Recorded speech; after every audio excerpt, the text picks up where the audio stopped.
1వ తారీఖు 2వ నెల 2024 నుండి 15/2/2024 వరకు పుట్టినటువంటి వారందరికీ కూడా ముందస్తుగా జన్మదిన శుభాకాంక్షలు. గతంలో వివాహం చేసుకున్న వారికి వివాహ వార్షికోత్సవ శుభాకాంక్షలు. ద్వాదశ రాశుల్లో గ్రహ గమనాన్ని ఒకసారి వీక్షింపచేద్దాం. తులారాశి వారు ఈ మాఘమాస సందర్భంగా, వసంత పంచమి సందర్భంగా ఎలాంటి విధిలను పాటించడం వల్ల అమ్మవారి యొక్క ఆశీస్సులు వీరిపైన ఉంటాయో ఈ వీడియోలో సవివరంగా సంపూర్ణంగా తెలుసుకుందాం. తులారాశిలో ఏ నక్షత్రాలు వస్తనగా చిత్తా నక్షత్రంలోని 3వ పాదం, 4వ పదం, స్వాతి నక్షత్రంలోని 4 పాదాలు, విశాఖ నక్షత్రంలోని 1, 2, 3 పాదములు కలిపితే తులారాశి అవ్వడం జరుగుతుంది. చాలామందికి పుట్టినటువంటి కాల సమయంలో డేటా బర్తులు లేనటువంటి ఏకైక కారణం వల్ల పేరు యొక్క మొదటి అక్షరాన్ని అనుసరిస్తూ ఆ రాశిని తెలుసుకునే ప్రయత్నం అవుతుంది. అవి ఏ అక్షరం ఒకసారి పరిశీలన చేద్దాం. రా, రి, శ్రీ, రు, రే, రో, తా, తి, తు, తే అక్షరాల వరకు తులారాశి జాతకులే. తులారాశి అధిపతి శుక్రుడు.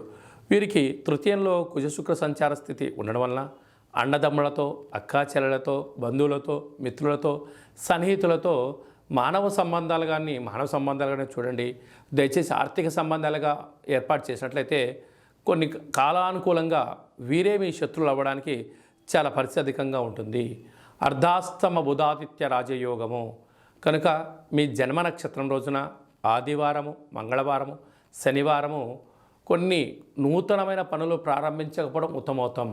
జల, వాయు, భూతత్వ, ఆయుధాలతో దయచేసి చెలగాట మాడవద్దు. బుధాదిత్య రాజయోగ కారణం వలన ప్రభుత్వ అధికారులతో సఖ్యత చాలా అవసరం.